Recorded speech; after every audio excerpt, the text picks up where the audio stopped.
Good afternoon, everybody. Welcome back to Other Minds and Hands. This is episode 90 today. 90. And it's Christmas week, so we're coming back to Christmas stuff. I have been excited to do another, close reading and comparison, as I have been really enjoying continuing to build my own skills and vocabulary and how to do close analysis of film and comparison of film as we discuss adaptations. So we're looking at starting with the base that we've established before, looking at the Christmas Carol adaptations, and we're starting with the retellings. We're going to do the retellings this week. We had meant to do this last week, had to push it back to this week. The parallel scenes that we're going to be looking at is the Ghost of Christmas Yet to Come, right? So that's always a climactic moment in the story. A real centerpiece of the turning point. We spent some time before looking at the immediate aftermath, like the scenes when he wakes up, basically, those kind of turning moments. Here we are going to be again looking at essentially what amount to the scenes right before those. But before we do, we have an announcement. We want to come back to our Kickstarter and talk about that for just a minute. That old chestnut. Yeah, Maggie, you want to talk about this? So this is our our Kickstarter, which we just recently launched, because Rings and Realms is going to come back for the War of the Rohirrim.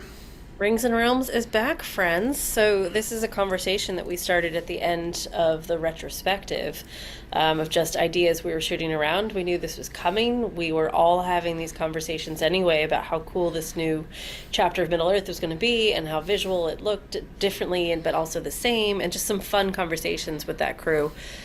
So we started talking to Kirsten Cairns from OneRing.net, who we had on Other Minds and Hands not too long ago, and decided to do a partnership with OneRing.net. So joining forces, and the goal is to raise profile of the studio itself and to up our game in terms of creating content that is studio ready, but also having all those conversations that we all want to have. So we've got a super low minimum, we're hoping, just to make sure we can get it off the ground and get this documentary done. So it is going to be a set, structured, much more produced, much more scripted, and not as in just us reading off a script, more like Corey and I's thoughts will weave into each other and not just be Corey section, Maggie section, Kirsten section. Yeah, it'll be it is, obviously we work as hard as we can to make Rings and Realms, the 2 seasons that we've produced for Rings of Power as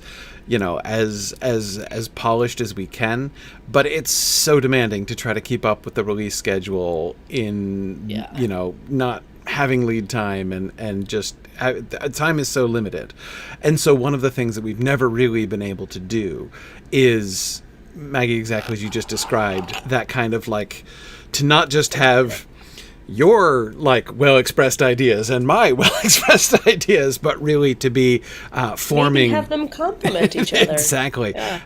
Really forming a script and a narrative, and trying to capture a more documentary style kind of thing. And obviously being able to do this on a one-shot film, it's not the same as doing the weekly episodes on a weekly show, and so it provides an opportunity. So it's going to be really fun. I mean, and we joked about it before, but it's so true. We were literally finishing our scripts for Rings of Power while standing in front of the camera getting the lighting finalized. Yes. I can't tell you how last minute we were finishing these things. There were so many times it was I've got a good 15 minutes yet while they adjust the lighting to finish. Reading through it didn't happen before we filmed. You just hope for the best. So just this is still an insane turnaround for a documentary. The film is out. We're not actually filming it for a couple more weeks. We don't have scripts yet, but we have outlines. But we're talking about 4 weeks to create this content. But to us, that feels like luxury. Absolute luxury. And they've just announced the release date, so the film's actually going to be out on December 27th. Right. Which means we're going to be able to really version, we'll be able to do the close analysis and the really close readings and things like that. So it feels pretty awesome to have that long stretch of time. But anyway, so the Kickstarter is there. There's some pretty awesome rewards. We worked with our Discord members to get them to weigh in on what people wanted as rewards for backers. So there's some pretty cool things. If anybody has questions or queries, give us a shout, but we would love to have your support, and we'd love you to share it on your platforms and sing the praises and all that good stuff, because the more we get, the more we can make is the goal. And doing this in partnership with OneRing.net is going to be really cool too. They, have a long tradition of, just kind of being at the heart of, especially Tolkien film adaptation fandom. And so it's going to be really neat to be connecting with them and working with them, and with Kirsten in particular on this project. So that's going to be a lot of fun. It's going to be great. Yeah, we're pretty pumped. Yeah. So check that out. And then next week we're actually going to be talking pretty informally. I think it's going to be kind of a workshop for Corey and I to talk through some general ideas. And chat with you guys about War of the Rohirrim, and you'll have had a chance to see it because it comes out on the 27th. So if you haven't seen it yet, right? If you haven't seen it in the theaters, you can stream it starting. So it's going to be, when you say it's coming out on the 26th, it's going to be available for digital purchase on the 26th from Prime Video, right? From Prime Video, I believe. Yeah. And then it'll stream probably on Max in some January other time. or something. Yeah, I don't think they've released that date yet, but. Yeah. And then the week after that, we will likely have a special War of the Rohirrim guest. We just can't say them yet. That's right. I know, Maggie, you've been watch this. With your whole celebrity red carpet experience, you've been making some fun connections, which is awesome. Well, and the conversations I think we're going to have with this documentary means that we can have lots of conversations for the coming months, I think. So yes. Yeah. Let's hear it for getting into with the good guys that are actually on the ground doing the stuff. So yeah, pretty great. Yeah, very cool. But tonight it's Christmas. It's Christmas. This week it's Christmas. So let's get back. Let's get back to Christmas. So, all right. So, how would you like to? So let's review the three films we're doing, and these are the films that we talked about before, because I wanted to sort of build on. Can I just apologize for this red on green? It looked a lot better on my computer. This is god awful. This is burning my retinas. I would have chosen white. We'll advance to the first slide. Thank first. You. Yeah. But Christmas. I mean, Christmas colors are designed to be clashing and striking. It's. Yeah, but usually there's a little bit more separation. Eyeballs can make sense of it. That's really a terrible eye test for somebody who's colorblind, isn't it? Okay. Thank you for changing slides. No worries. So our first one is we had picked one of the older black and white editions. There have been so many Christmas carols done over the years, and of course, Tolkien Study on YouTube, we have, of course, included Scrooge McDuck, as if we wouldn't talk about Scrooge McDuck. Okay, so anyway, so the 1951 Scrooge with Alistair Sim. And first of all, one thing that really jumps out at me, Maggie, I was really interested in your choice to put the promotional pictures up, a collection of promotional pictures up, because it's really intriguing, actually, to see the things that are emphasized about it. Yeah. That actually started with I think it was the Mickey one I was looking at first. And just, I love covers anyway, just because I think pulling in the marketing is a really fun thing to take a look at. Mm-hmm. But if you just kind of squinted and looked at these 5 Christmas carols, they wouldn't look like the same movie to me. They're all depicting slightly different things, especially that one on the far right compared to the middle top one. Mm-hmm. The middle top one looks like 1950s musical standard, paint plaster on the wall situation. So I'm guessing that's the original poster, compared to the one on the far right. Looks like a 1980s I'm here to scare the crap out of you. Just surreal. Yeah. Well, and the one with him dancing with a woman is very odd. All of the tableaus to pick. Yeah. The centrality. I mean, so I was going to say the centrality of the Scrooge character seems obvious. I mean, they've done that already with titling the movie Scrooge instead of titling it Christmas Carol. But the uniformity, so that red scarf. So first of all, I'm just like kind of having a breakthrough here. Michael Caine's receipt of the gift of the red scarf is actually like a visual allusion to this. It looks like it's done in exactly the same way. Like he anyway. Never. I mean, and that's a thing that happens in a lot of Scrooges, but the red specifically feels really iconic, right? Yes. Yeah, exactly. But yeah, the different, the way that the focal point of the narrative is drawn out in these things, like the one with him dancing, it is curious because on the one hand we get in the background like before and after shots of Scrooge, right? And then in the middle, him dancing.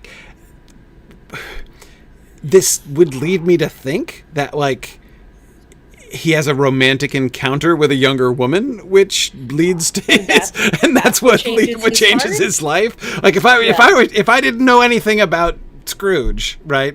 If I had no book context and I just saw that image, that's what I would guess. Grumpy old man's life is jump started by new love is what I would take from that. And I kind of like looking at it from this far away, too, because, there's a fair bit of distance. So if you just saw this on a wall, first of all, you wouldn't think of those two background images as the same person. As the same guy, immediately. Yeah, that would, just in terms of, like, poster space, you would have two separate characters. And then, the thing in the middle should be the focal point, the main, like, heart tug. I don't know who that actually is. Like, what's that? I'm like, when did that happen? I've seen this movie several times and I can't even remember. And, like, it's old him, so it's not like young Scrooge dancing with Belle. Like, that's what I would have. I'm like, yeah, exactly. Yeah. Did that even happen? I mean, to be fair, I didn't rewatch the whole film. I just rewatched the scene we're going to talk about. Like, I don't recall that element. So for that to be his, we keep talking about these, like, pivotal moments of when they went from bad to good. That doesn't register for me. No, it never did. It's very, very strange. And the one on the far right, it's just like, what is that face? Right.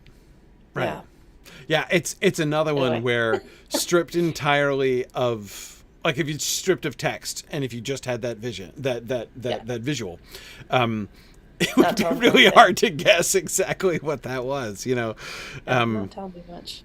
The face does look like a sort of a horror movie face. Though the scarf doesn't look like a horror movie scarf. Like it just, I don't know, something about the scarf would feel totally out of place in a horror film thing. But there's a quote on Twitch from Ambrosius Aurelianus, which also phenomenal name. Thank you for that. That's a lovely Arthurian reference. Yes, it is. That image is when he's dancing with his nephew's wife. That does ring a bell. Okay. It's actually a really sweet scene in the movie. Right. When he comes back after, like, it's post, and he swoops in, and okay, right, okay, yeah, all right, I remember. No, agreed, because that is like a jubilant moment where you just see, like, oh wow, this is a changed man, but that doesn't make sense for the poster. Yeah.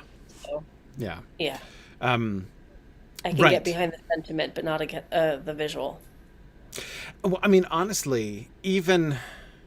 So, in a sense, then, that poster is an analog to the one where he's got Tiny Tim on his shoulder, which is the iconic image from this whole production. It's the one, remember, that gets put on the award that that Scrooge wins in the Scrooge, the Bill Murray version. Bill Murray one. Yes. He gets an award which has that image of Scrooge carrying Tiny Tim on his shoulder. Yes, Tolkien Studio, you are exactly correct. The expression on his face, the reason I was saying horror movie, there was something in particular that it was reminding me of, and that's it. It's reminding me of Nosferatu. Yes. That's what it is. Yes, all he needs is the hands. Yes. Yeah. And that's also why the scarf feels so out of place. That's exactly it. Yeah. And it doesn't look like a top hat at that angle, too. It almost looks Amish. I'm just not entirely sure what's going on here. But again, like, I mean, for me, like anything that's on a book cover or a DVD either needs to tell about the plot or be super engaging, so I'm intrigued. Like, especially now, book covers are very artistic. I think it's slightly different, but there has to be something quite telling on a cover, and none of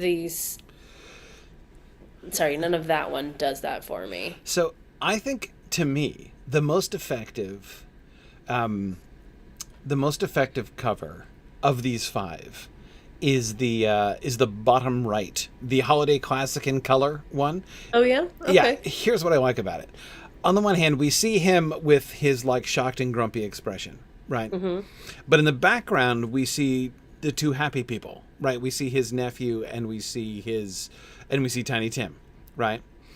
And both of them are in. So the nephew is not looking like extremely happy, but we see like the context of like happiness and the consequences of change. Those are 2 of the major characters who are most affected by his positive change, right? And sort of towards whom he turns when he changes positively. And yet he in the middle is not yet in the place of positive change. So that image, I'm not saying it's an awesome image, but it does more than the other 4, I think, to capture the whole like heart of the story of turning from what he was to what he would become. But I also find it funny that in the one on the far right, it's the same face and image. All they've done is invert it. Yeah. So it's the mirror image of him just looking to the other side. I also found the quote on that cover pretty interesting. The quote is, "There's no Christmas Carol quite like this British version." Like that, is that the best we could come up with for a marketing slogan? It just made me laugh. So they should have paid Leonard Maltin a little bit more, maybe. I don't know. There's no Christmas Carol quite like this British version.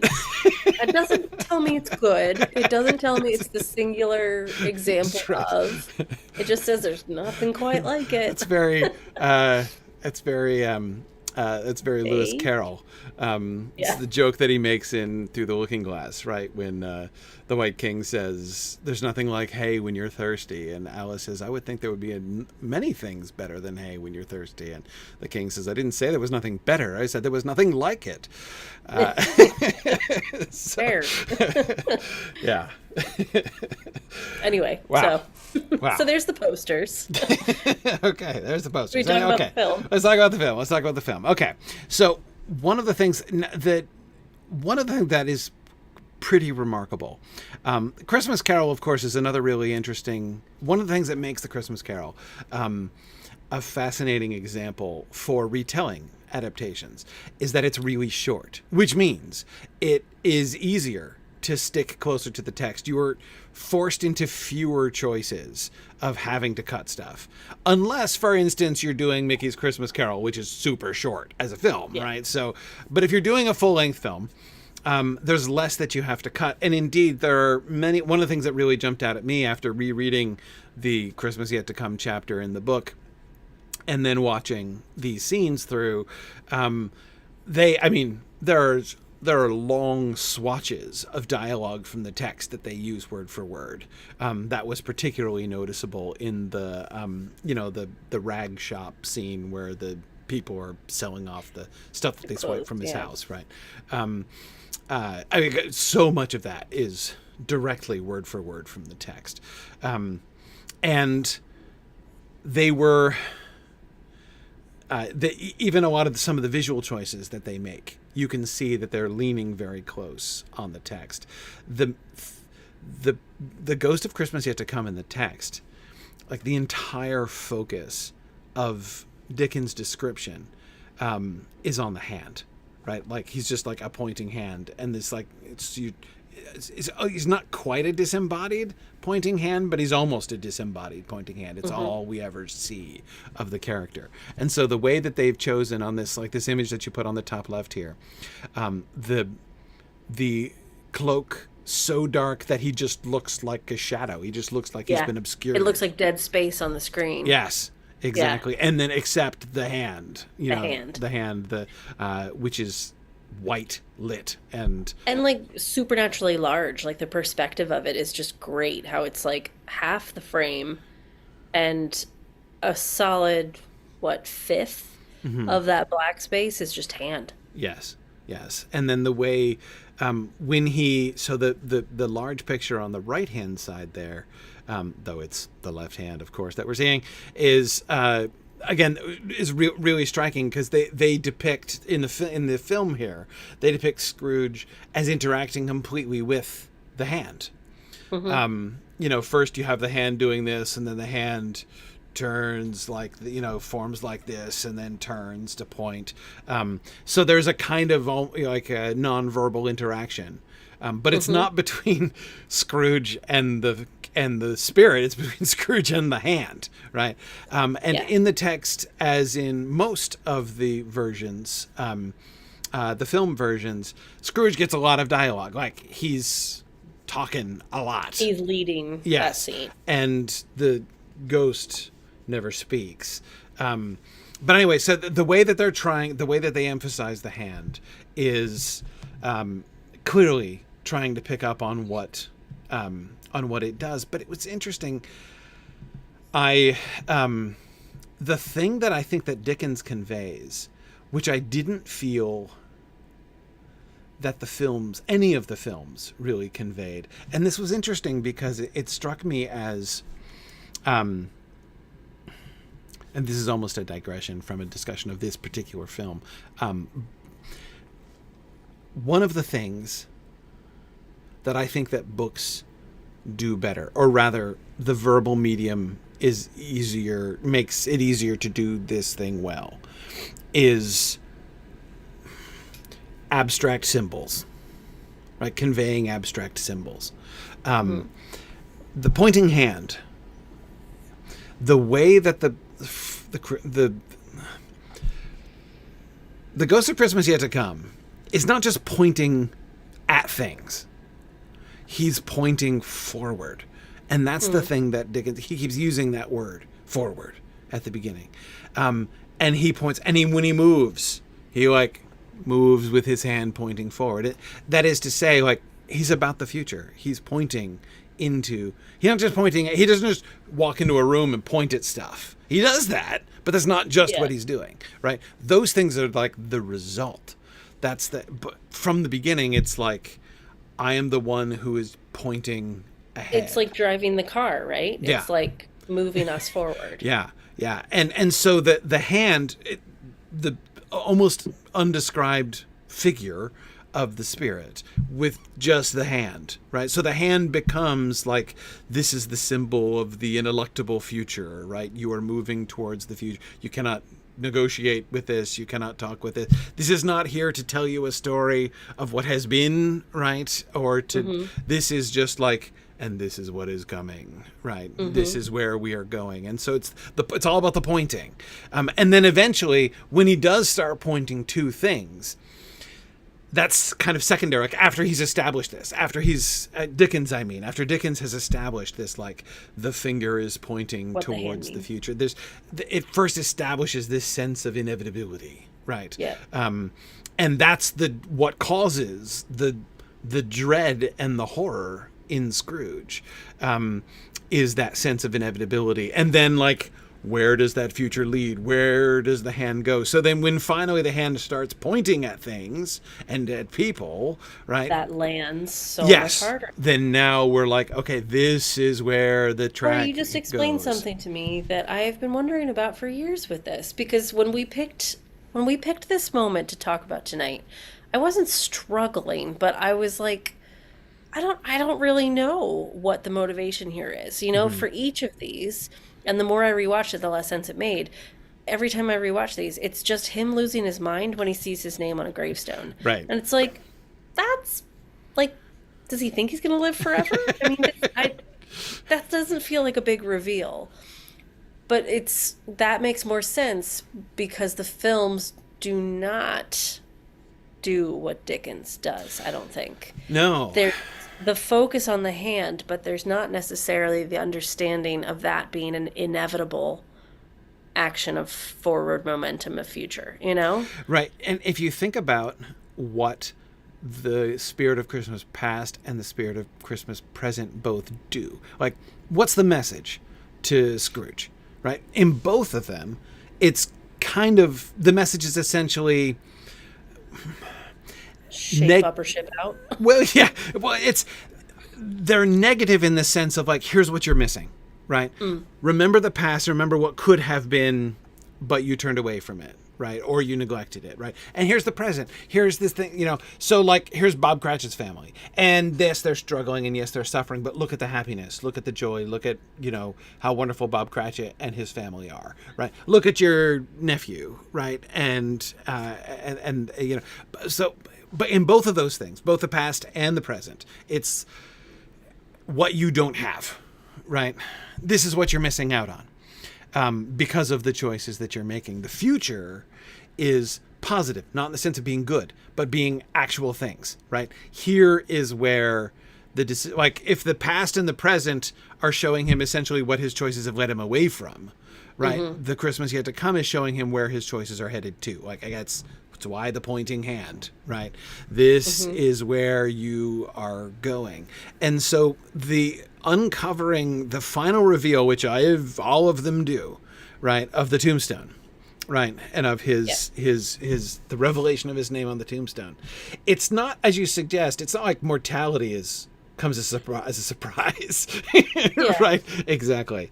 The thing the point is, this is the first time he's seeing, like, this is where you are headed. This is what you have chosen. Not what you're missing, but what you have actually chosen. This is what your real life, this is the meaning of the life that you have chosen.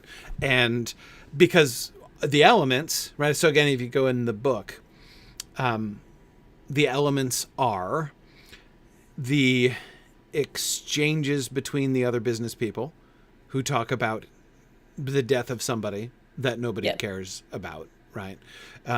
The ragbag shop with the selling of the effects that, and the at least uncaring, sometimes actively sort of like spiteful and glad that he's dead, right? Comments that are being made there. Then the Cratchits, right? And the death of Tiny Tim, which of course is the one thing which is not obvious, in a sense, like not obvious that it's the consequence of his choices, of Scrooge's choices, right? Right. I mean, it presumably is, as like the reason why Tiny Tim in fact does not die after his change at the end is because it's better support. Yes, it is the want and negligence in which the Cratchits are forced to live that is going ultimately to cause the death of poor Tiny Tim. So Tiny Tim's death is in fact, in a sense, Scrooge's fault, because he is the one who's forcing Bob Cratchit essentially to live in penury as he is. But anyway, so the pointing, the reason the thing has the impact is that Scrooge, when he first overhears people in the street talking about like, oh, did you hear that he's dead? Yeah, finally died, right? I thought he'd never go. All those that conversation. There seems at first to be genuine uncertainty in Scrooge, like who are they talking about? Who are they talking about? And then it becomes more and more clear. By the time he gets to the tombstone, he always knows, right? The tombstone is not a revelation of his mortality. It's a revelation of it's the confirmation that this is in fact what his choices have led to. Yes, this is like he can't lead himself, and because you can see the kind of the increasing self-deception involved in like, whoa, what person could they possibly mean? He knows before he sees the tombstone, but he cannot avoid it anymore at that point. Yeah, and there's certain statements that he makes early on that you could just see that he's always right in his mind. Like, well, are there no more powerhouses? Yes. And is that not what my money funds? So, like, he's so correct in his convictions that why would you think that he's foolish? Because he's correct. Yes. So I can see that side of it once he's shown the implications of being portrayed really terribly. I mean, I don't think I would be worried about him worrying about what people think about him. It's not really like a Scrooge trait, but having kind of the understanding and the realization that he was wrong, Yes. that's a big deal because he never thought he was.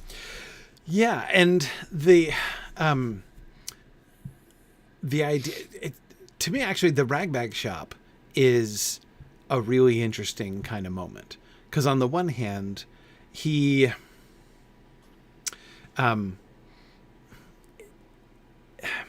his focus there, Scrooge's focus there, is in part on how little the dead person was cared about. It's also in part on the way in which these people like are being benefited by these small things. Like his only legacy in the end is to benefit his, like, the fact that his charwoman is able to get money from selling his bed curtains, right? And even the blanket that he was laid in, that he was going to get buried in, and she steals that and leaves you know, some calico on him instead, which is like a really, really, really low quality cheap fabric. And so this idea not just of like that he's being basically tossed out with nothing at the end. It certainly is an image of, I mean, I think there that Dickens had in mind the, you know, the biblical idea of like how you cannot take any of it, you cannot take any of your wealth with you, you know, when you go. And Scrooge is seeing a clear, like it's a picture of that as being painted for him really clearly. But yeah, his interaction with the sort of the happiness, that's not exactly happiness, because there are none of them happy people in the ragbag shop. No. But the like glee, satisfaction, there's some mockery of him, right? But it's not like he's just reacting to the mockery. It's also learning you're the butt of the joke. I mean, yeah. Well, and like, I don't know, like it's the only, like his legacy, right? Like, what is his legacy? His legacy is that, you know, the charwoman is able to make a few pence by selling off his bed curtains, right? And like, and it seems to invite the question of like, what good has his life done to anyone? If this is it, like this is the highest, the greatest he will have ever, you know, the lasting legacy of Scrooge is that his charwoman will, you know, make a few shillings off his bed curtains, off his bedclothes, right? Yeah. And that's it, you know, like, and what's more, that had to be like stolen from him in order even to do her any good, right? Yeah. Anyway, so it's. Well, I think it's really good to clarify that as we go through these three adaptations, that is the core of his mindset change, that understanding that he was wrong, that there is a bigger picture that he doesn't fit into that he thought he did, and like that's a subtlety that's really difficult to present on film, I think. Yes. And Dickens did quite a good job of kind of making sure that was in place before the change occurred. I kind of think the films, not that they didn't try, but they didn't have the same focus on making sure that was clear. So we focused much more heavily on the fear side of it. Yes. So especially like we'll get to Mickey, but like that one gave me nightmares as a kid. Like, oh my God. Yes. Like it's also only 21 minutes long, so you gotta make they're compressing. Yeah, you gotta make that minute count, and fear is the best thing you can give. And I think in that instant. But yeah, there are a couple really interesting changes. We'll talk about that one in a minute, but that one has some really interesting choices. I suspect in partly driven by the time, but yeah. Yeah, and the audience. I mean, there's a few decisions that had to be made, but I also like these three examples because I think 1 and 3 talk to each other a lot, and I do think there's a certain correlation between 2 and 3 too. Like there's a few things that are either iconic or they were very aware of the Mickey one and brought that into Muppets. But I think between the Alistair Sim one and Muppets, there's a lot of similarities there. And the Christmas Future Yet to Come is one of them. Like it's a very similar, and the focus on the hand is huge. Yes. So that's why I liked that shot of the hand coming out of the cloak, looking forward, and then also that one laying down. Because at first time I saw the Muppets as a with film eyes on, not as a 10-year-old, and you see the sweeping arm of that Christmas Future. I'm like, oh my God, the hand is so powerful. Yes, yes. Notice also, and I hadn't noticed this until you extracted it here, the shot of him on the tombstone. His own shadow looks His own exactly shadow. like the Ghost of Christmas Right? Future, right? Yeah. It's like they're merging Also, together but in also that the moment. and also the Ghost of Christmas Future shadow, like moving to the top right, like it's very much like he's moving into that space. Yes. So it's that whole like progression from left to right, and you kind of lose track of which part's his coat and which part's the shadow. So yeah, that merging together into one, it's like he's being sucked into that void without any chance of escape. Like that's a really cool shot. It is a really cool shot, and you can see his hand, Scrooge's hand, on the tombstone there. Though it's in shadow, it's not lit up like the ghost's hand is lit up, but instead we get Scrooge's face, right, and his look of fear. I do feel, in a lot of ways, like the emphasis on fear. I do think the films invite the misreading, in a sense, that what Scrooge, that the issue here is that Scrooge is afraid of death. I don't think he's exactly afraid. He's certainly not ignorant of mortality, right? I think that the whole point of the Christmas Yet to Come sequence is to point to, like, what's being pointed at is it's all about, this is the inevitability. This is what's going to happen. This is the legacy. This is the outcome. Not you're going to die, but you're going to die, and this will be the outcome. This will be the result. This is what is going to come from your death and from the rest of your life. This is what your life will have achieved. And so the way in which, but that's, again, in words are better, easier for talking about abstract things, right? Trying to convey something like that on screen is much harder than fear, the fear of death. And certainly the ominous pointing to the tombstone with his name on it easily evokes in the audience the fear of their own mortality. In some ways, I think that Scrooge is less afraid, is less fearful about his own death than the viewers, perhaps, are afraid of their own deaths. So as they're kind of like identifying with the protagonist there. Yeah, exactly. Eric says that's why the gravestone scene comes after the scenes showing his minimal legacy on humanity. Yes, exactly. Yes. The point of the tombstone, again, it's not the reveal that you're going to die. It is like the punctuation mark, right? To show like it's done, it's over. And that is picked up in several of the adaptations when they're saying, but it's not, it can still change, right? I can still, these things are not certain, right? Because, and really reiterating that, like, please, I need an escape route. Like, yes, because his, it is the final spur to his convictions, which he's already been having, right? In a sense, what the Ghost of Christmas Yet to Come inspires is the fear that it might be too late, right? That this future is already inevitable, and that even now that he has regretted the past and seen what he's missing in the future, there's no chance for him to avert that. And the real depth that comes from like the powerlessness of that, and there's nothing I can do, that's hopeless. Like, surely you're not going to leave me like this. Like, that's a really powerful feeling of, you've shown me how horrible it is and there's nothing I can do to change. That desperation that comes from that hits well. I'm going to throw another log on the fire. Okay. Continue. All right. Very good. I'm still here. It's just really cold. Okay. Well, let's we've been talking about Mickey, and I want to shift to talking about Mickey, because Mickey makes the most, it's kind of the outlier in this depiction. First of all, we can already see a major difference in emphasis in your wonderful marketing image collection here. And the primary difference is that while Scrooge is present in all of them, he's not the centerpiece of almost any of them. I mean, that one with him in the rocking chair and Tiny Tim on his lap is closest to him being central. But even there, he's hardly, like, Tiny Tim is actually more central, more like literally central in the image than Scrooge himself is.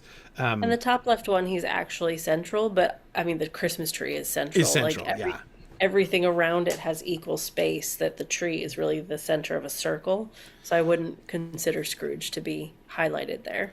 Yeah, and notice for our purposes, what's interesting about the top one there is that the Ghost of Christmas Yet to Come is the only one who isn't present, right? We get not only Scrooge and the nephew and Bob Cratchit and Tiny Tim, we get Marley, and we get the Ghost of Christmas Present and the Ghost of Christmas Past, but no Ghost of Christmas Yet to Come. Poor Pete.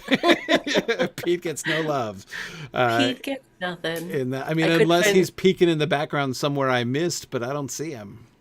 I couldn't find Ghost of Christmas Past, and then I was like, oh, he's the star on the tree. Yeah. Jiminy Cricket. Jiminy Cricket, yeah, exactly. Yeah. That's great. Yep. This is one I grew up with. Me too. And that center image is the image that I remember from my childhood. Yes. So Tiny Tim banging on a drum, it just isn't like key to me remembering the story of A Christmas Carol. So I just thought that was kind of interesting that that's what we see, like them playing with toys and, you know, the change of heart on Christmas morning. Right. Yes. Yeah, Erica's pointing out that it's interesting that Scrooge's fate after death was the first thing shown to him. Marley tells him he's going to die, right? And it doesn't get to him. Only his minimal impact on humanity seems to be the thing that gets to him. Yeah. Anyway, okay. So in the Mickey's Christmas Carol, which I agreed this was formative for me as well. There are two things that are enormously striking about their choices in The Ghost of Christmas Yet to Come. One is that he talks. We see his face and he talks. Now, seeing his face is presumably part of the, like, almost necessary for the joke that, all the different, like, Mickey characters are being cast as people in this. And so we wouldn't get somebody cast as the Ghost of Christmas Past if we never saw his face. But he talks. Yeah. And we hear his voice. And that's actually a really big deal. That's to me, that is transformative. Can I also, like, his costume?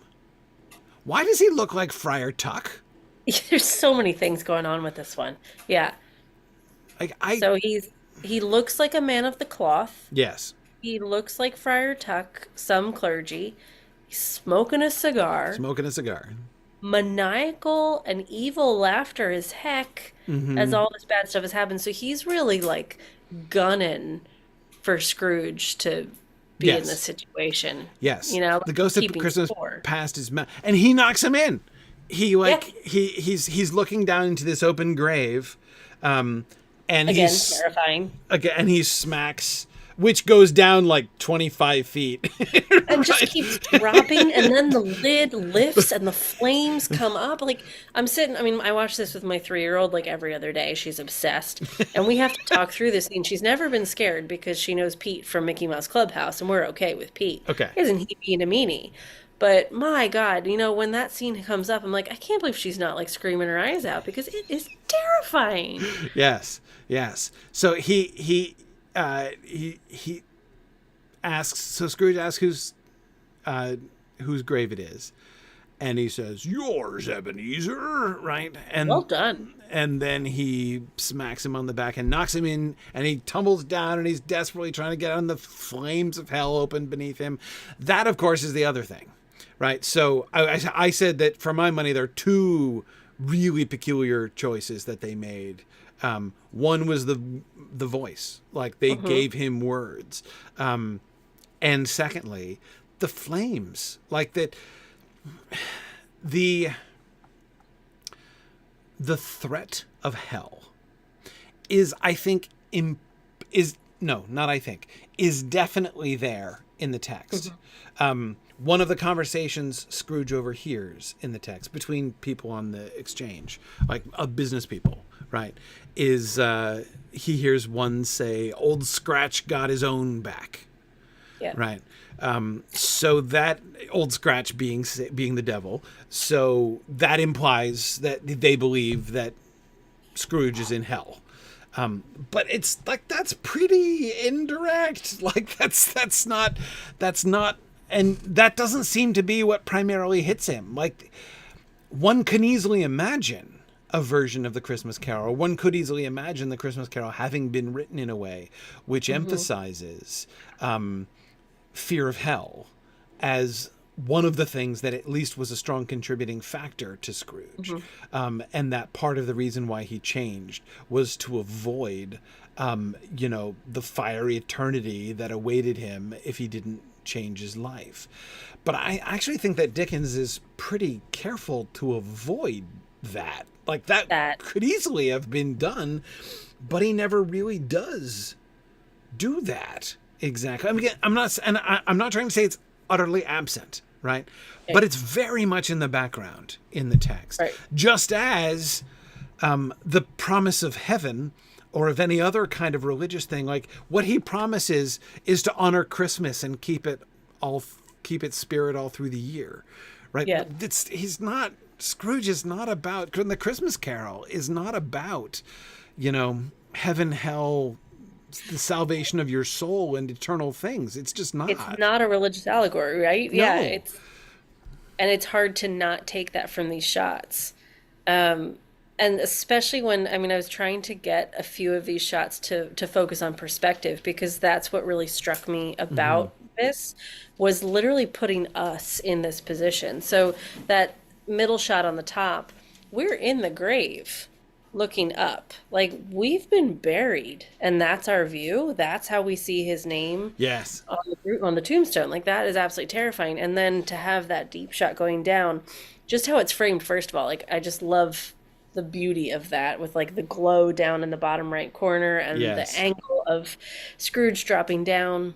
That could have been a top down shot, which would have made it look deep, but having this kind of slope, it feels like he's losing control, and we're watching him lose control. Right. But it doesn't look like he's hanging. It looks like he's sliding. Right. Like, the angle there, it's almost like maybe he could climb out. It increases the tension. Maybe he could get out. And then as the lid lifts, it's almost like it's sucking him down, and he doesn't have a choice in this anymore. Or it's getting closer. And it's getting closer. And then the flame that actually rises up looks like a body. I mean, like, it's not exactly, I don't think we can say, like, the demons of hell are coming out to get him, but one could infer this is a very living kind of flame. It's not just like little flickers and sparks.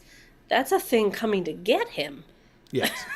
Anyway, so yeah, all of that, just like, I think this is the scariest version of this scene. Totally.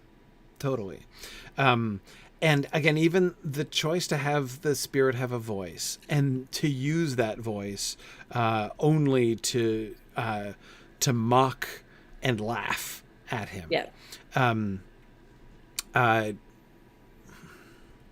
He is not. In fact, I don't think he does any pointing. Does he? No, he does some pointing. He does do some pointing earlier on. In this final scene, he's doing the match striking. Yeah. Yeah. Yes. Sorry, a very muddy dog just jumped up next to me. Oh, that's always delightful. Yeah. You're right about it. That's always delightful. But yeah, so in short, well, okay. No, let me say that differently. Because of the brevity, right? My reference to shortness was accidental, but apropos, so I'll lean into it. Because of the brevity of this film, what they're going for is a kind of a one note. They're going for fear, as you say. Like, he is afraid of what is going to, like, him fearing the eternal consequences. The laughter of Pete as Pete knocks him into the grave is like the rejection of all society, right? Laughing at him. Like, so many of the other scenes that we don't see in this version are kind of crystallized into the voice and laughter, of the spirit. And like the joy of success. I mean, Pete is like, I've won. I've captured you. Like it feels like he is the devil. Yes. So there and because of the perspective thing, it just felt very much like this was a moral story. Like you have to choose to be a good person every day and keep Christmas in your heart. Whereas in the other stories, we're watching Scrooge choose to Yes. be a good person. And like we can take that message away that we should also be good, but it didn't feel quite so in my face that I had to be better because otherwise I'm going in a fiery grave and Pete's going to laugh at me. Yeah. But it's to me a very striking change because in the original, the even the sequence culminating in his tombstone, it's not primarily about him. It's primarily about others. It's primarily about the impact that he has, or again, like the legacy that he leaves for others. What is, what's going to be, worth it? This is the Mickey's version is entirely fear for himself, fear for his own fate, fear, the desire to avoid the torment of hell, and to keep this from happening to him, to change his own destiny rather than to increase the impact that he has on other people, which I think is very much where the other emphasis is. So this is, it's a very striking shift. Yeah. Let's talk about the Muppets. Yes, please. Okay, so here this is Did also. I watch it again today? Yes, I did.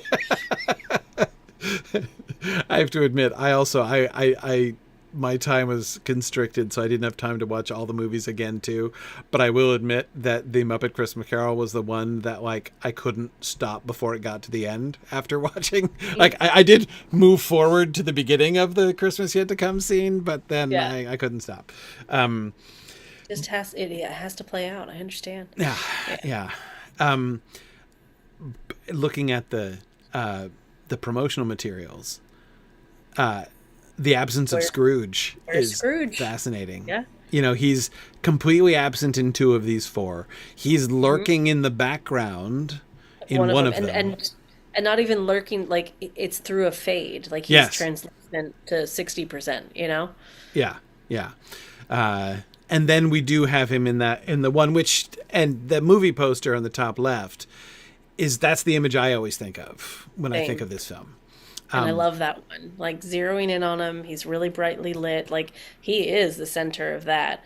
But all the Muppets above him show you the tone of what we're getting. Like I think that's a great poster. Yes. And it's a really interesting choice of character. I mean, of course we get Gonzo and the Rat in the middle there. But that we get the character from his past, the Fozzie character from his past. We get Bob Cratchit and his Actually, that's wife. an interesting choice, isn't it? To have Mr. Fozziewig, or I forget what his name was. Yeah. Yeah, exactly. It is an interesting choice. I mean, of course, in part, it's just like the core Muppet cast, right? So it's because he's Fozzie Bear that he's in the image most likely.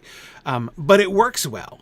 We get the Cratchits. We get the shot from the past. We get the random kid who goes to buy the turkey at the end, right? But also he was one that was freezing in the newspaper early on, so he also has like a little trajectory, a little arc, that shows past and exactly. And Tiny Tim up on the shoulder, so we've got that same imagery, but up on his dad's shoulder, not Scrooge's.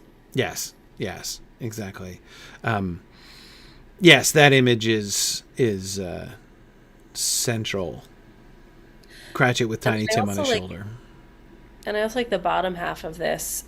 If the Muppets weren't there, it would very much look like a West End London stage play of Scrooge, of Christmas Carol, especially with Michael Caine, because I mean the building look like a very standard London street, but when you actually look at any of the standard streets in a Muppet Christmas Carol, every single building there's no right angles. Everything's just yes. I was noticing how askew the buildings are. Everything's off kilter. There's Dutch angles everywhere, and not in the way Rings of Power use them. In a very Muppet way. Like, in a very Muppet, right? The building itself is listing over at 45 degrees. Yeah. Yeah, but there really are a ton of Dutch angles in that though too, and most of them are when Michael Caine is dealing or Scrooge is dealing with some sort of supernatural inflictment. So like when he's first in his room and hears the ghost sound, the camera suddenly goes like this, and so Right. there is like a nice use of that. But everything in that world is already askew because Right. we're in the Muppet land. But yeah, I like that that wasn't on the poster. It was like, no, we're doing a straight story of Dickens, but here's a bunch of Muppets in the top. Right. And floating in this sort of quasi ethereal, like Hmm. disconnected from the rest of the scene, as if they themselves are like manifestations. Right. Hmm. Yeah. Anyway, okay. So intriguingly, they did not cast a regular Muppet as the Ghost of Christmas Yet to Come. They did not. They did not. They went with a figure. A much more straight up Yeah. interpretation I of the mean, it text. really does look like the 1951 version in Muppet form. Yes, except he's not negative space, right? He's not. Right. He's not. I mean, there's depth. He's faceless, right? Right. So you still have this empty hood. He looks like an invisible figure, and it's true that apart from the rather vague folds of his robe, the only thing we see are his hands, right? But God, the folds of that robe are like the Black Riders in Lord of the Rings. Like you just get lost in the depths of nothingness of that cloak. Like Yes. I feel like I can hear the screeching of the Black Riders from this. I wonder if Yes. they used what if they used inspiration? What if Peter Jackson was looking at Muppet Christmas Carol and was like, "That's where we're going from." Nothing could be likelier. Yes, Eric was just saying he's also basically a Dementor. Yes, yes, Yeah, yeah, they're all exactly. cut from the same cloth, probably literally. Yeah, yeah, exactly. Notice his size as well. This, by the way, is really striking. It was one of the things that I couldn't help but notice in like the finale street scenes afterwards with Scrooge running around with like the whole town following along behind him that we get in this film. Michael Caine is head and shoulders taller than everybody else, even the human characters, like not just the Muppets. The human characters, the other human actors are all like tremendously shorter than he is. I'm gonna Google that. How tall is Michael Caine? I don't know, but they made him in that scene look like he was like 6'6". Easily. 6'2", but yes, it does 6'2". make him look They quite they Eastern. they exaggerate that. Yeah, Again, totally. he's not just central. He's not just spotlighted. He is everybody. There are scenes when he's standing behind everybody else on the street, but you can still see like his head and shoulders, right? And yet he looks small. Yeah, He looks huge next to everybody else in this entire film, except but this. not this guy. Right. Okay. He doesn't look huge next to the Ghost of Christmas Present either, who's also supposed to be very large. But he looks short next to this guy, and that's very striking. Yeah, and when Christmas Present kind of shrinks down to normal size, I think Michael Caine is still taller. Yeah. I can't picture that, or it's not descript enough that you don't really notice. Whereas this is like, oh, Yeah. Yes. I mean, look at that, like the one you have in the top right up there. yeah, With the eyes, and him looking up at the thing, like at the spirit like that. Yeah, yeah. One of the things that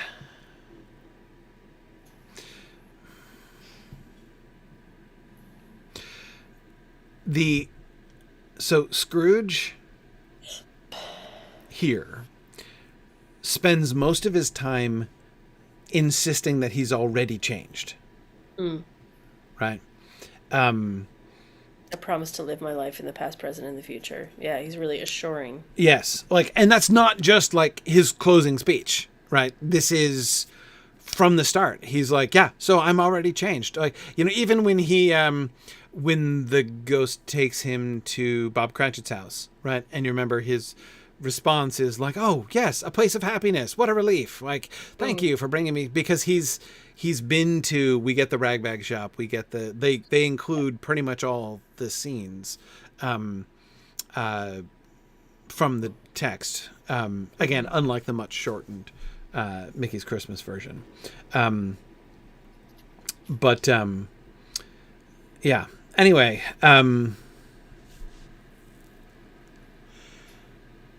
yeah. he is, they make him less, I had the hardest time, honestly, kind of putting my finger on what this sequence, like what we are meant to understand this sequence accomplishes for Scrooge in this film. Because they seem to show him already changed, right? Yes. It seems to be like, kicking him when he's down, like he's already crying uncle, right? And the Ghost of Christmas Future keeps kicking him. And I wasn't sure why exactly, but the way in which he's, I talked about that element of Scrooge sort of playing dumb, like he doesn't want to. He knows that it's him and that it's his grave, but he doesn't want to acknowledge it. He tries to push it away. That element was most clear, almost comically, like so that they almost undermined the final graveyard scene with comedy when the spirit is pointing towards his tombstone and Michael Caine goes up and he like points to the other tombstone and the ghost is like, no, I mean, like he knows, like he can see what he's pointing to, and it's like that like desperate attempt to be like, oh, you must have meant this one, okay, I'll check this one out, right?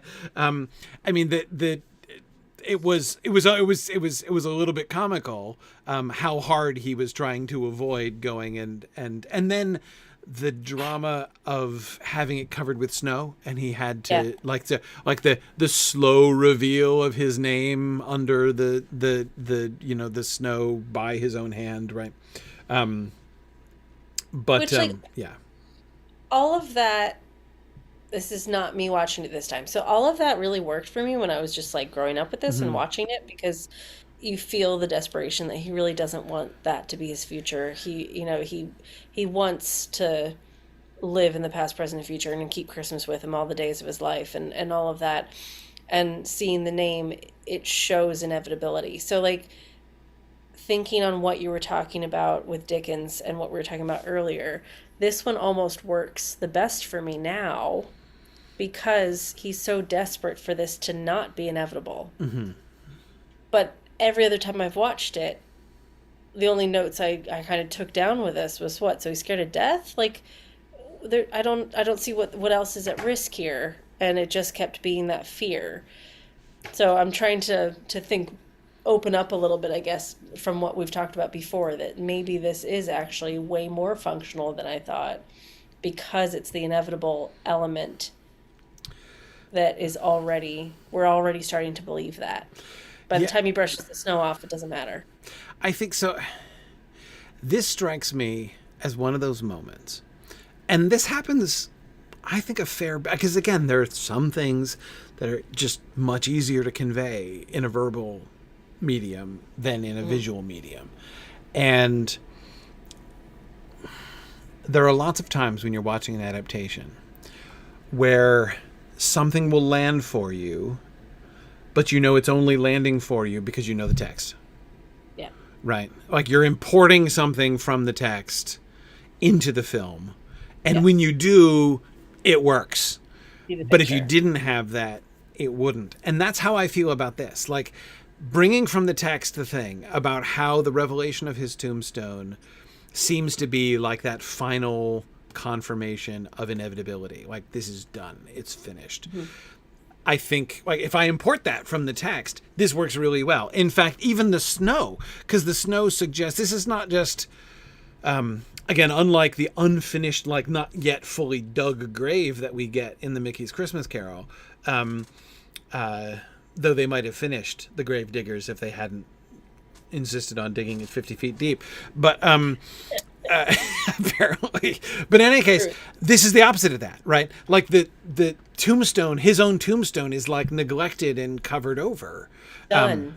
He might have been dead for 30 years or 50 years or 100 years. We don't know, right? In this scene. So anyway, and I like that, right? I like that of like this is not just, again, like your death is imminent. Be afraid of dying, Scrooge. This is a like, when time has passed and your You life mean is in that. the past, what will there be, right? Yeah. What will be your legacy? You And have nothing good. yeah, exactly. Yeah. And so again, if I think about that and I think about how they shot this scene, especially with the snow and everything, it works really well. But only because I'm bringing that in from the book. I think if I just had the film, I wouldn't have gotten that. Because it seems, in the end, I think, to be just mostly, I don't know, but it doesn't have the same kind of fear impulse, certainly, that the Mickey one does.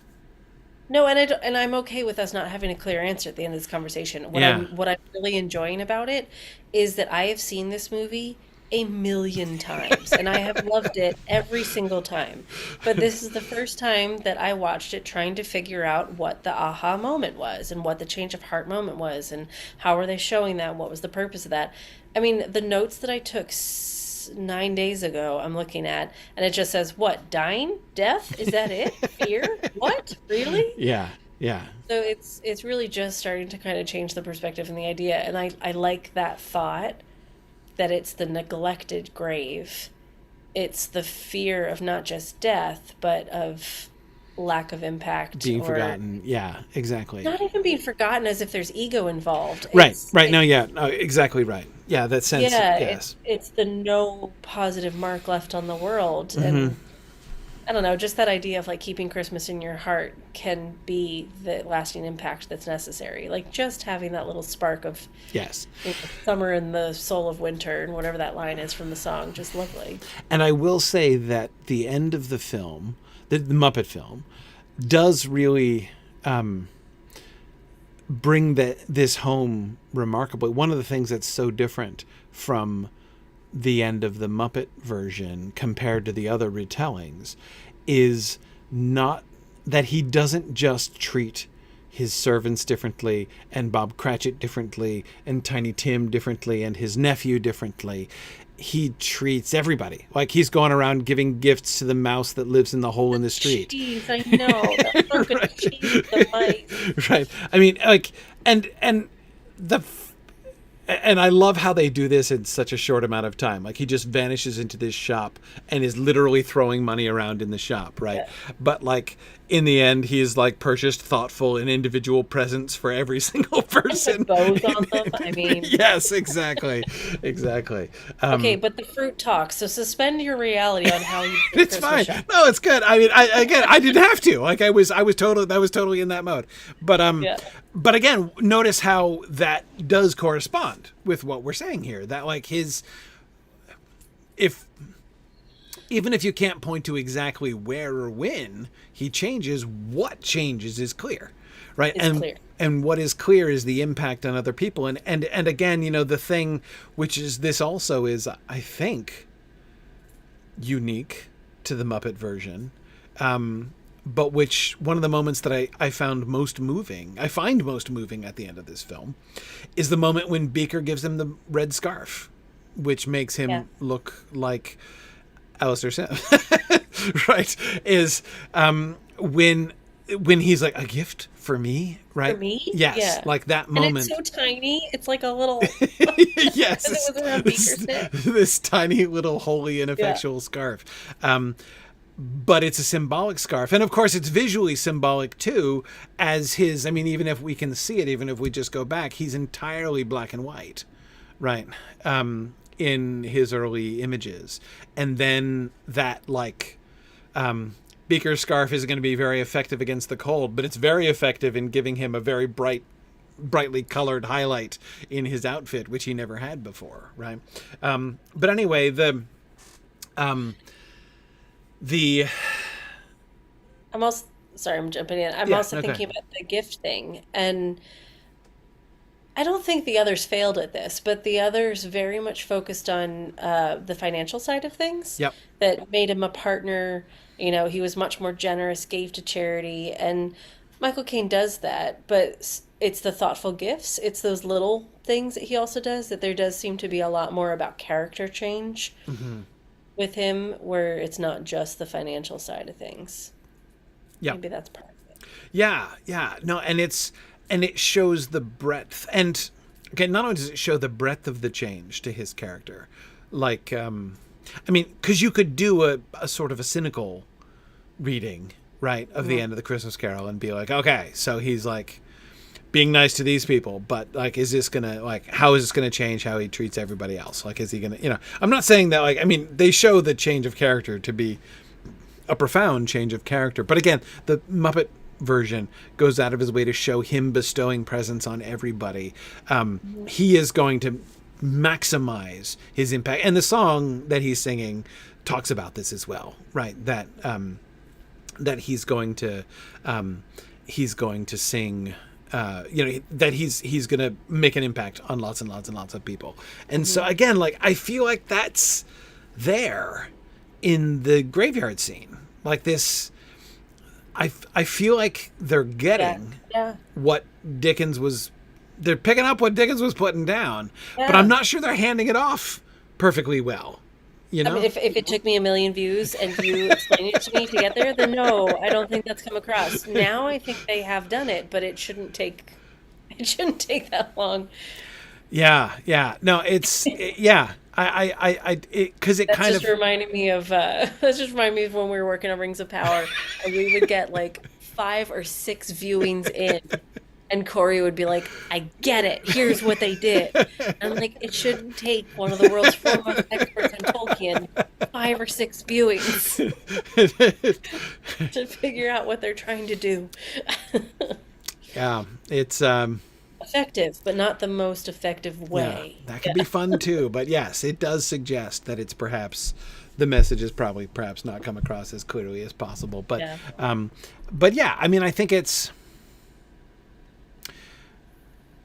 a really interesting illustration of,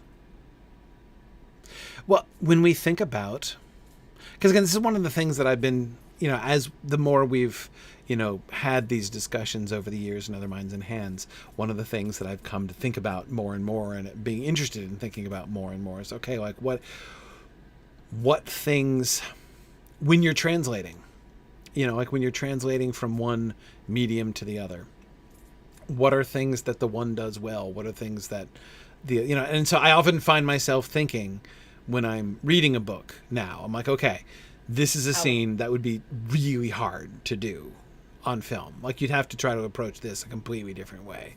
And there are other scenes where I'm like, this would work much better on film than I mean, especially things like when an author has a really clear idea in their head of what a physical action sequence should look like, and they're trying to describe it.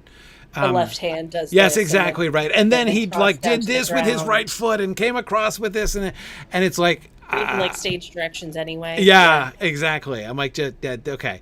And this is one reason why visual language. Yeah, this is one reason why I think that authors who are too fond of films. Or who are imagining their books as films because they're hoping to have their book picked up for a film or whatever, often just it's often a serious handicap because it's you don't want to try to do that in the same way. Anyway, this is really interesting because I think the Muppet version is a far better and more powerful retelling than, say, the Mickey one is. The Mickey is very short, and it's much flatter. It's like reductive. Yeah. But you pick up what they're putting down here. Like, we get this message, right? We feel it. As you say, this is terrifying. This is the one that gives you nightmares as a child. And no, it kind of does. I mean, that top left one, just look at how that's framed. Like, I don't want to hang out there. Yes. The sky in the background and the mist and the cigar smoke, and you can't see his face. And then that perspective one where I'm in the grave, Yes. Yeah. I mean, it's what they're trying to convey is a very, not only is it a stripped down version of what's in the text. It's quite different from what's in the text. They're choosing another message, which the text message made them think of, right? I mean, again, I'm not unsympathetic to a reading of Dickens' text that says he is thinking about, this is a Christian work, which is thinking about heaven and hell. I think you can make that argument about A Christmas Carol, but I don't believe it. Like, I don't think that that's really the heart of what Dickens is doing at all. I can see where you're coming from, and I can see why that works really well in storytelling, especially when you have to condense the time. Like, I can see why that choice would be made.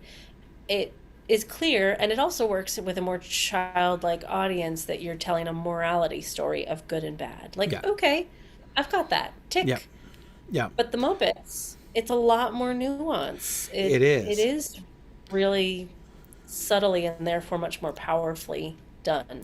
I didn't get it until tonight. Right. And yet, in these scenes, this scene is a success, and this scene is much less of it. I mean, I won't call it a failure. That sounds harsh.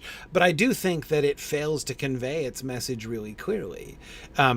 At the best, we're kind of left muddy. When he's kneeling in front of the tombstone there, is it his own mortality he's afraid of? His facial expression, the tears that he's weeping, don't suggest terror. Certainly... Right, exactly. But so it's evocative, but it's unclear, right? It doesn't hit us like, but you got the tools. This one you can do, right? This is a message you can convey. This is right. They knock this one out of the park. I don't love it, but they do it well. Like, they do it effectively, very effectively. Maybe this is part of our terminology. It's effective, but not efficient, or something. Yeah. I didn't get it until 20, 30 years after watching it. But, right. Well, and this is one of the things that's so hard, that I have found so challenging when we're doing things like Rings and Realms, right? When we're doing analysis, is people always want to say, is it good or bad? And it's like, what do you mean by that, right? Like, it's, so for instance, this is a really fun illustration, actually, right? Yeah. The Mickey scene here is good in the sense of it is effectively and powerfully achieving the end that it seems to have, right? Like, it's going for a particular reaction, and it is gaining that reaction very effectively, right?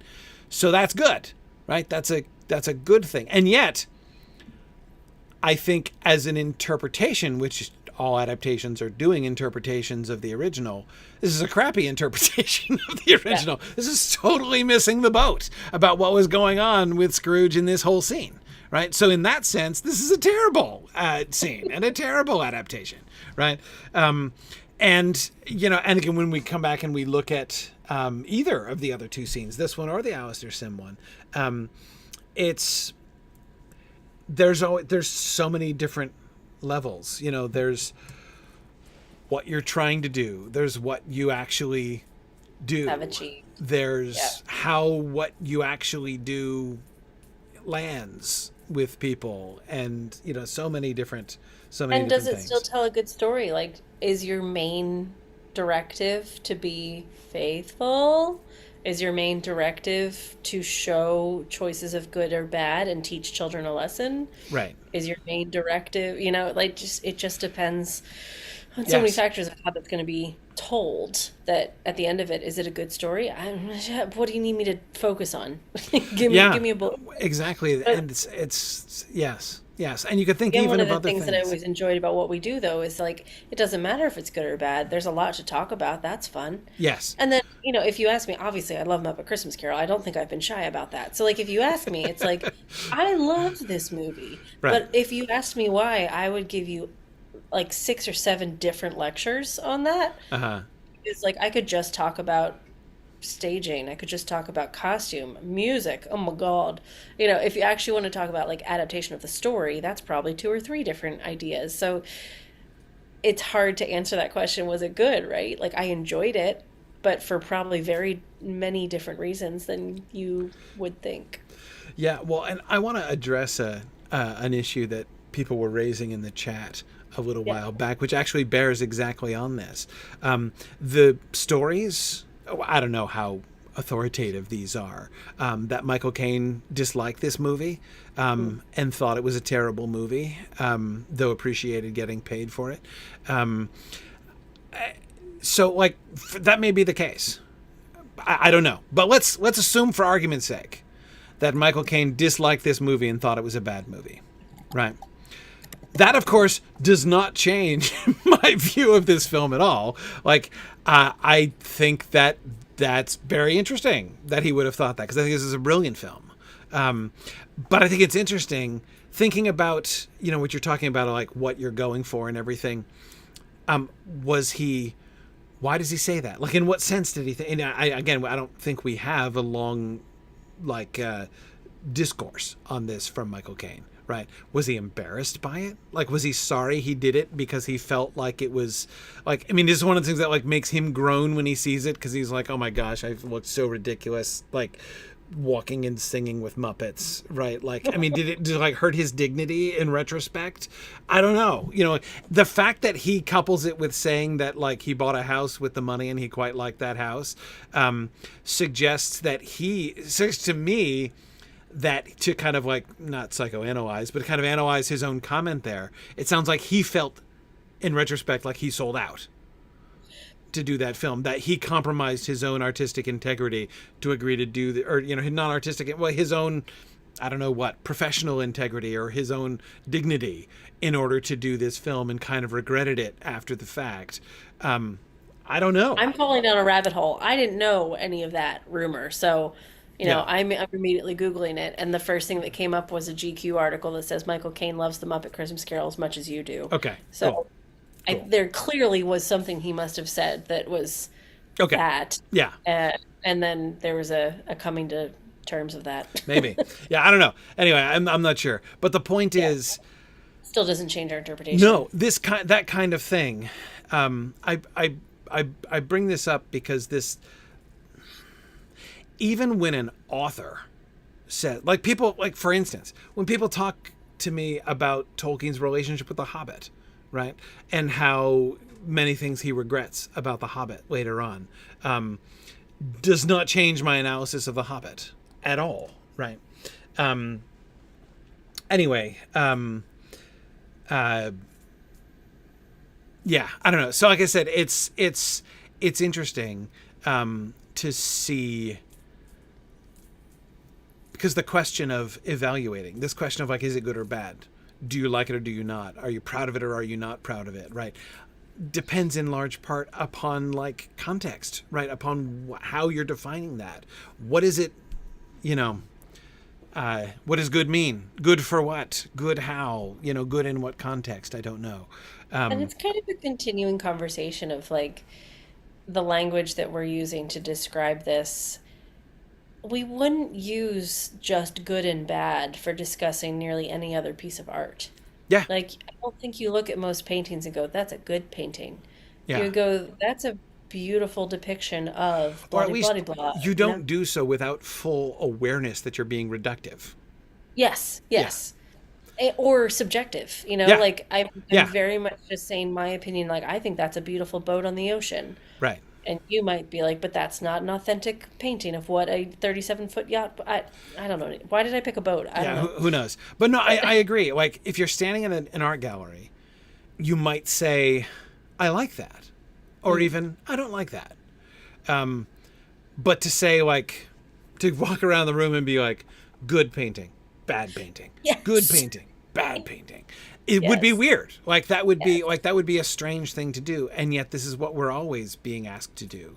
Yes. Everybody is like, it's like the thing about movies, and books to some extent. But with movies, there seems to be, in movies and TV shows, there seems to be even more pressure with that. And further explains why it's my least favorite question. As soon as a film ends, like anybody that I go to the movies with, I'm like, don't ask me as soon as the movie ended if I liked it or not. Yeah. I'm not going to have an answer for you. Like, Yeah. I don't want to. Yeah, exactly. All right. Well, speaking of nuanced reactions to films, next week we are going to be talking about The War of the Rohirrim, right? So I thought that was a pretty good segue. Pretty good. Very good. So you will have had opportunities to discuss it. Look at that. Boom. Seamless. For next time. So we've been waiting to talk about this because we want to give people a chance to watch it.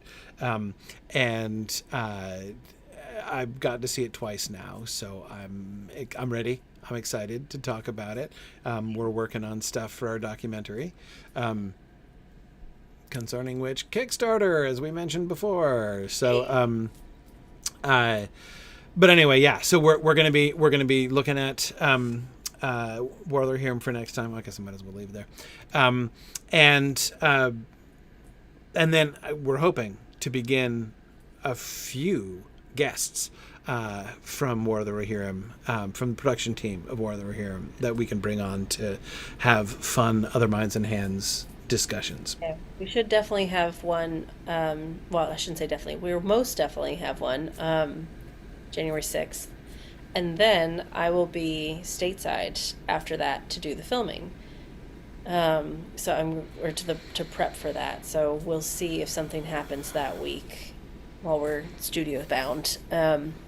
But we'll see if we can line up a few more folks, because the conversations around this, everything's really interesting.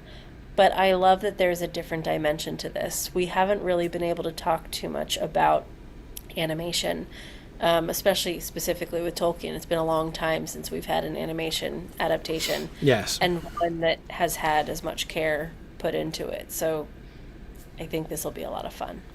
Yep. As Cliff Broadway at Torn likes to point out, in going back to anime, we are going back to the original. This is where Tolkien film adaptation began, with The Hobbit. So, it is interesting. It is interesting to think about this from this different angle. So there will be fun chances, plural, I hope, to talk to folks involved in this story and to think about this story. I'm fun to talk in more detail about its relationship to the original. I think actually that was a fun thing for me. On my first viewing, I had one reaction. On my second viewing, I had a different reaction in thinking about its relationship with the text. It was fun. That was really, so we'll talk about that next time. But yeah, it was really the second viewing. Second viewing always has a big impact for me. I'm always, very much a passive recipient of the first viewing, and the second viewing I'm able to think about it a little bit more. I come from the first viewing. I bring more focused kind of questions in my mind, things that I'm focusing on and looking at and thinking through better. First viewing is very receptive. Mm-hmm. Second viewing is interactive. Yeah. So anyway, so it'll be fun. No, I'm really looking forward to it. It's gonna be a lot of fun. But in the meantime, go watch some Christmas films. And that's right. Happy holidays, everybody. Happy holidays, everybody. Absolutely. We will see you guys, hopefully. Plan is, again next week. Bye, everybody.